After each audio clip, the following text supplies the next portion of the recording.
Welcome to the Rethink Sales Show. My name is Derek Kelly. I am joined by Jim Shorkey. And Jim, what we love to do is help people rethink sales and live out their mission. So Mhm. over the years, you've told me about these sayings that you've had. Yes, I can. You gotta wanna. Mhm. What Okay. a great day.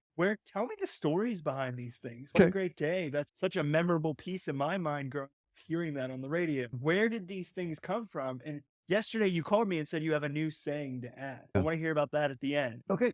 I got very heavily involved with self-development, self-help, self-improvement, however you want to categorize that. Yeah. Me becoming a better version of myself. And I was listening to Zig Ziglar, and Zig Ziglar told me via this, it was a video or a recording of some kind. I don't recall that exact part, but he said he wanted me and the public at large to have a different way of answering the phone, to have a different way of approaching Yeah. the situation. And so he talked about coming up with something. And so what I came up with was, what a great day. And so I started answering the phone, what a great day. This is Jim Shorkey speaking. And I did that every single time. And it's interesting when you do that. Some people will say to me, what's so great about it? God, I live in America, or it's a beautiful day outside. It's raining. Yeah, we need the rain. Yeah, you had to have an answer to come back. So it's raining outside right now, and people will many times associate rain with having a bad day. No, we need rain. If it never rains again, we're going to be living in a desert. Now, if you want to live in a desert, pray for no rain. But I like seeing the greenery. So, what a great day. And I answered the phone like that religiously. What a great day. This is Jim Shorkey speaking, or Jim Shorkey Jr. speaking, excuse me, because my father was still living at the time. But that said, my dad died on March 24th, 1996. Very suddenly, he literally dropped dead. And I often say, if I knew half as much as I thought I knew when my dad died, I would have been pretty darn smart. Fact is, I had no clue. And so I proceeded to run the business according to my dictates, what I felt was the right way, very arrogant approach to the whole thing. I didn't want any help. I didn't want any advice. And I ended up 2 years later, bankruptcy imminent.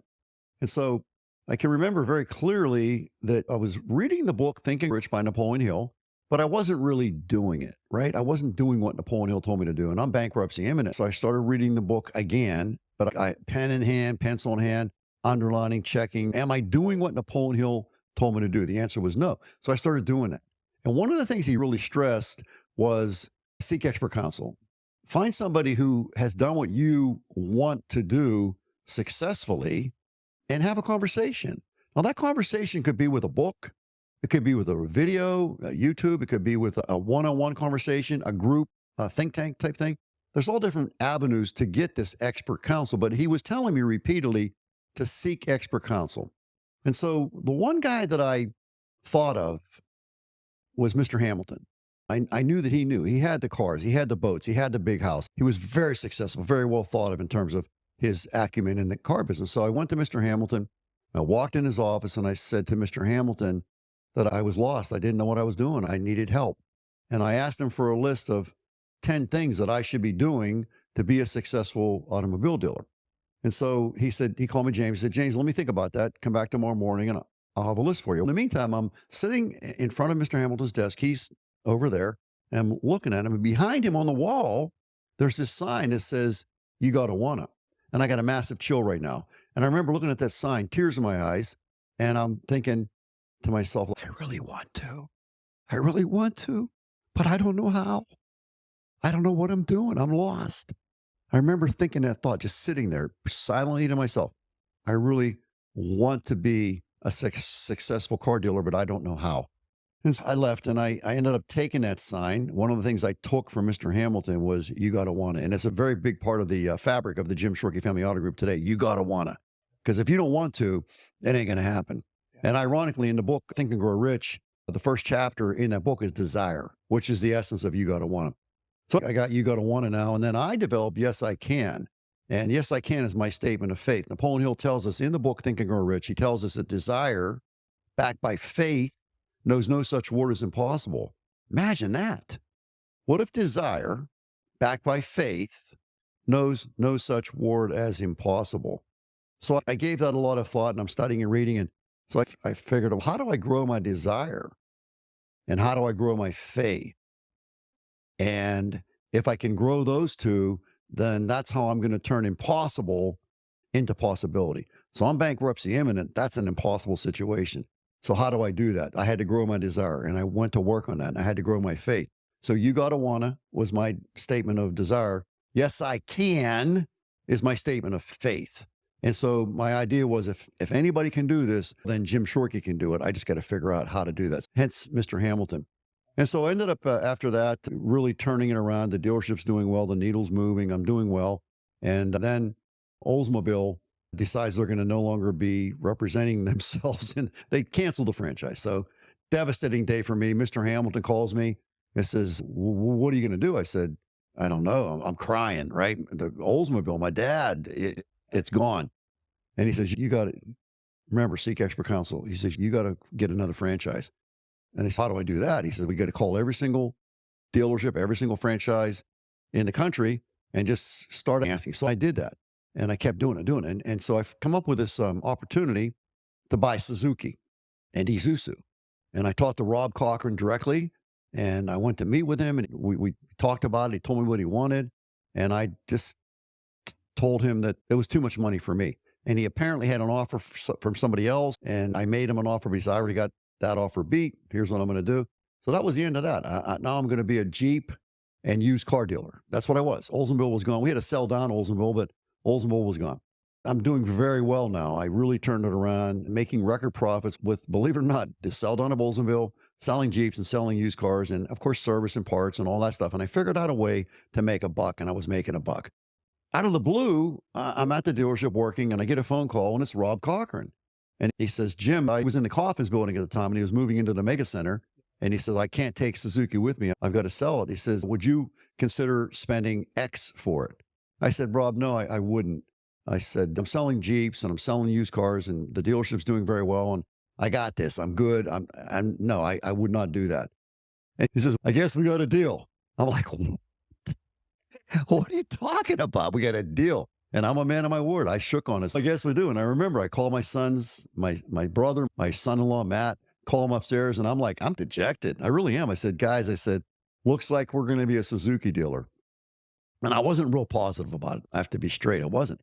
And they got so excited about it. And that got me excited. And so now we're a Suzuki dealer. We go over to Cochran. We make our deal. We get the cars, bring them back. They were so proud of this franchise. So we go to work on it, and initially everybody in the country was selling Suzukis on a what is called subprime, which is a lower credit score type basis. And so I hooked up with a guy, never forget it, named Tom Luciato, and we're doing this thing, and we're doing these they were documentary type commercials, full length. They weren't like 30-second commercials. So we're doing this, and we're selling some Suzukis. We're doing our thing, but it just wasn't sitting well with me. I felt that I wanted to take this franchise a different direction. And so back when I was bankruptcy imminent, one of the things I had to do was I had to dismiss my dad's advertising agent, Frank Marmion. I said, "Frank, I just can't," because my advice from expert counsel back then, the CPA, was you got to cut everything. You got to cut the paper clips. And so I'm cutting, and that was one of the things I thought I think it was like $800 a month, get rid of it. So I called Frank in. I said, I can't do this anymore. So we went to Tom Luciato. We're doing our thing. It just wasn't to my satisfaction. So I called Frank, and it's going to make me cry, because Frank passed away in the meantime, and I miss that guy. But anyways, I called Frank and I said, "Frank, I want to talk to you." And I said, I want to change directions with the advertising. I want to, again, seek expert counsel. I'm a car salesman. I'm not an advertising guy. Frank is the advertising agent. So Frank comes in, and he has this whole concept. This is a long answer to your short question. Great answer. So he has this whole thing mapped out. It was what a great day. And he said, "Jim, I got to tell you, I always liked the way you answered the phone. I thought that was really cool." He says, "I think we can make a promotion around that." And so he has these sandwich boards. He had a jingle, and he says, "I think we can make something out of this." And so I remember saying to Frank, I said, "Frank, I'm a car salesman. I'm not a doctor. I'm not a lawyer. I'm not an advertising agent. You're the boss. Let's do it." I said, "If it works, we'll keep doing it. If it doesn't work, we'll stop." We go on from there, and we had a jingle, and a lot of people would be familiar with that jingle. It was "What a Great Day." And the way Frank did it was the commercials, and people wouldn't necessarily understand this, but it was all centered around the telephone. So I'd be at the dealership like we are right now talking, and Gretchen, my sister, would hand me the facts of the commercial for that day. And it was a script. And she'd hand it to me, say, "Frank's going to be on the call at 12 o'clock. He's going to call in, and here it is." So sure enough, Frank calls in at 12 o'clock, and I had this script, and the commercial was designed around what a great day. So it was, what a great day. This is Jim Shorkey speaking. Jim Shorkey, I heard you just bought 250 Grand Vitars. What's the deal? What's going on? We got this deal and we're doing this, and you can buy one for, and it was a script, right? But it was over the phone. So it almost sounded like I was in my car, Yeah. or I was somewhere else other than the dealership, and Frank was calling me, which is like what it was. And so we did that. And we ended up being one of the biggest Suzuki dealerships in the entire United States of America. Record profits. Just, we were selling more Suzukis than the local Chevrolet dealer was selling Chevrolets. It was unheard of. So did it work? You betcha. So that's the what a great day story. Does that make sense? Yeah. Okay. So it all started from me answering the phone, and Frank developed the advertising campaign around that. And that's back to the essence of seek expert counsel. I was not the expert. Yes, I can was my statement of faith. And it was, if anybody can do this, I can do this. If anybody can sell Suzukis, Jim Shorkey can sell Suzukis, and I'm going to sell more than you, and blah, blah, blah. Yeah. So you gotta wanna is on the wall. Yes, I can is on the wall. And I kept it on the wall. I kept it on my bathroom vanity. I can take you there right now. It's there. I look at it every single day. Yes, I can. So where I'm at right now, I had a stroke. I had a really bad stroke. Shoulda, coulda, woulda died. 1 year ago today. How am I doing? Great. Can I talk? Can I move? Did I walk up and down the steps today? Did I do physical therapy today? While you're here, I'm down there doing physical therapy, Yeah, right? well, we were Mark beat the crap out of me. I'm telling you. And he says, it's amazing how far you've come. It's 1 year today that I had what's called a hemorrhagic stroke. This is not medical advice. Do not do anything that I say here today. You got to talk to your doctors first. But I had a hemorrhagic stroke, 3 brain bleeds, shoulda, coulda, woulda died, was in a really bad place. And I have made a decision that I am going to have 100% recovery from my stroke. And so that's where just recently I came up with this new statement. I am done. And I, again, have a massive chill. Back when I was bankruptcy imminent and I got involved with this whole situation, it was like, I made this decision. I didn't actually say these words, but I am done. I don't have any money in my bank account. As a matter of fact, it's negative. I am done. I can't pay my bills. I am done. And so in my thinking today, that statement, I am done, is the beginning of the miracles. I am done. And now that I'm done, I've got to seek expert counsel to find out how I proceed going forward to truly be done. So I commit to that statement, bankruptcy imminent, I'm done with this. And I can remember a year ago, after I got through with my surgery, I've got a scar this long on my abdomen. I'm not kidding you. This is a serious business. And I remember very clearly that they said, okay, Jim, you got to get out of bed. And I walked down the hallway with a walker, and I made it maybe 50 yards, I would guess, and 50 yards back. And I had to take a nap. I was jacked up. So I'm working on the physical therapy, working very hard back in the hospital. And then it's time for me to come home. So I come home, and I remember very clearly at this house, I had a walker, and I went outside, and I'm walking around this little circle out here with my walker. And I said, I'm done. I'm done with this walker. I'm done. And I pushed it aside, and I started walking without the walker. And I don't know how far I can't tell you. Did I make it 10 steps, 50 steps? I don't know. I had a full circle. I came home. I was out there with Amy, and she was holding my arm, and I'm walking without a walker. And I said, I got to stop. I got to take a break here. We're talking a 200-step circle. It's not a quarter-mile trek. But I kept working at it. And now I'm averaging 13,000 steps a day. And Mark was here today, and he says, it's amazing what you've done. It's amazing how far you've come. And he beat the living crap out of me. So I'm using this idea, what I did to build the Jim Shorkey Family Auto Group, I'm using it for my stroke recovery. And just like with bankruptcy imminent, I am done.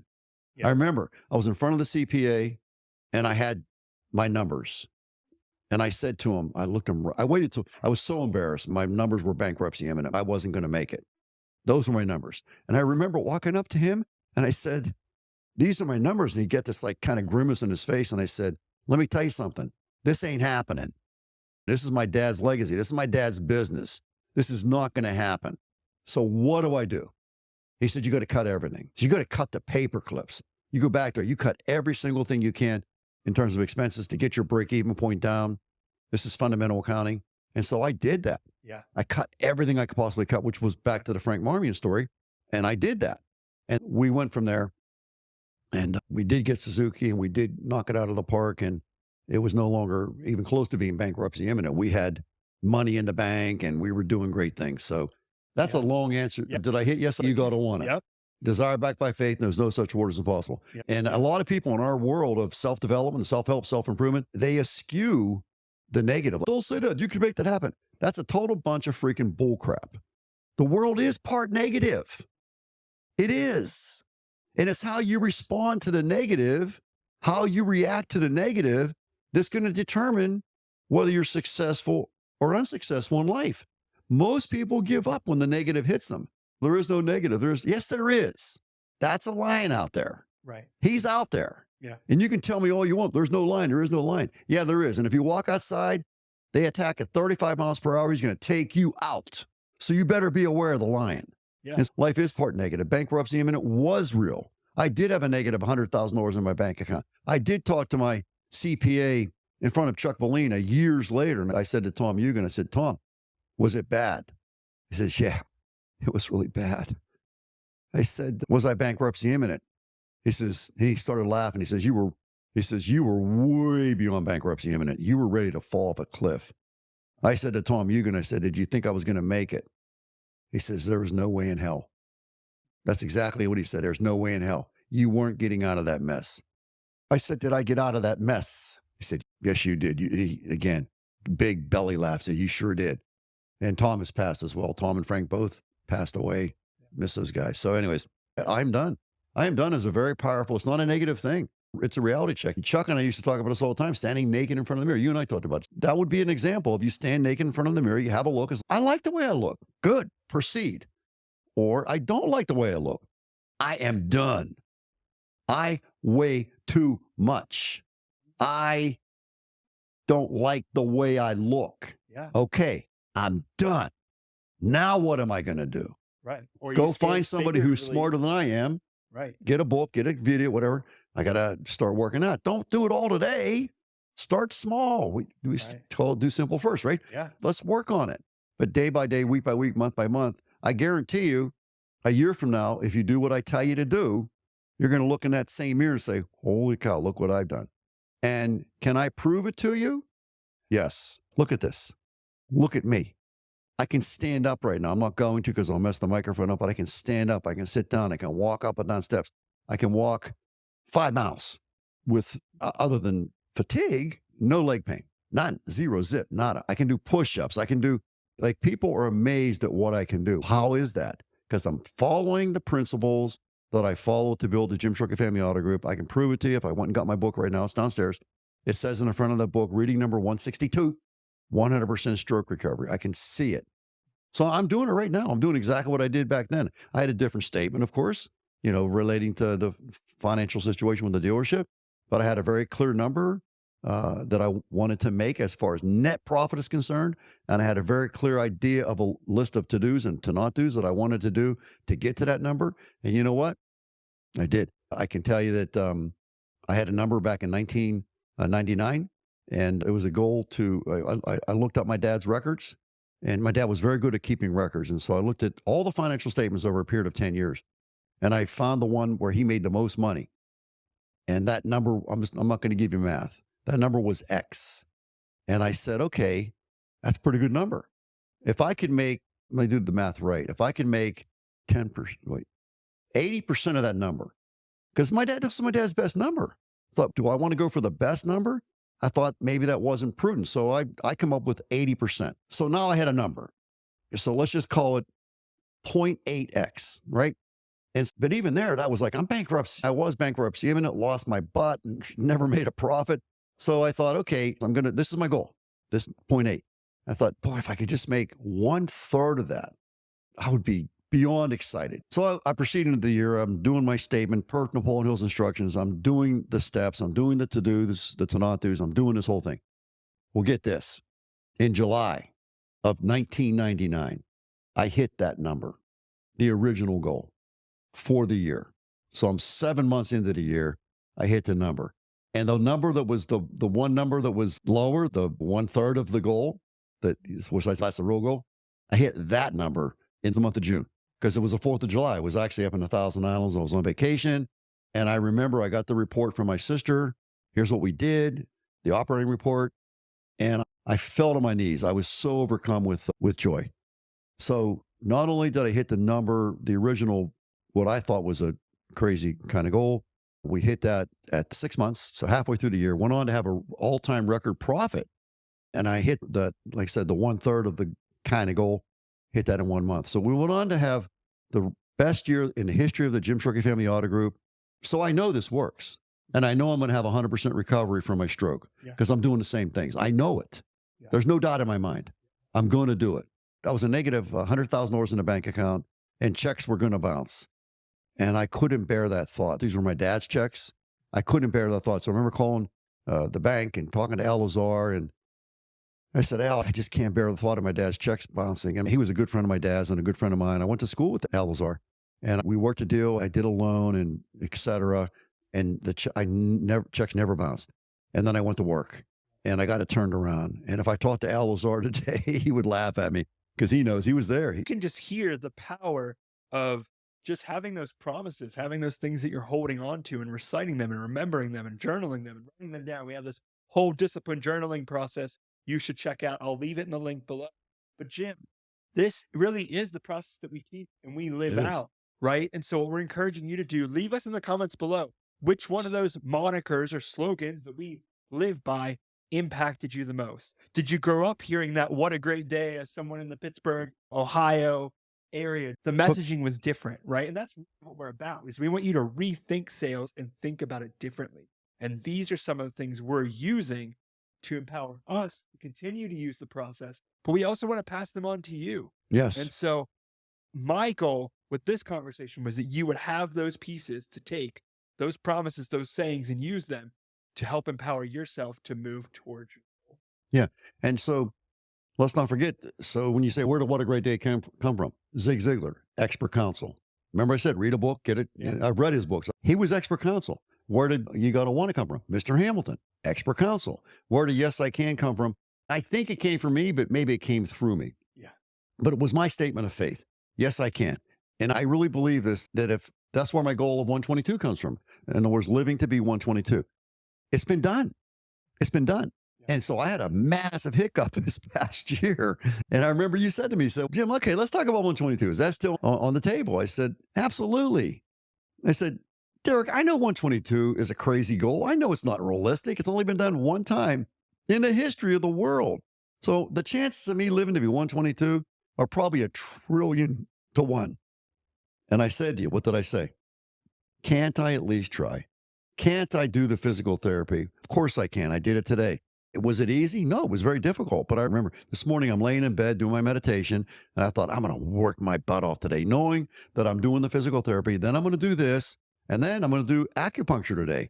And I'm going to make it a great day today. So all these things still, you got to want to. I do want to. I told Mark this morning, I said, I really want to do this. Do I like doing it? No, I hate doing it. It's hard, but I know I have to do it.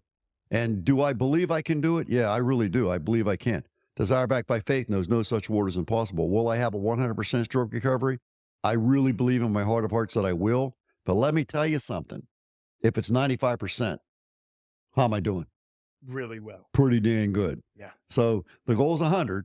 We're going for it.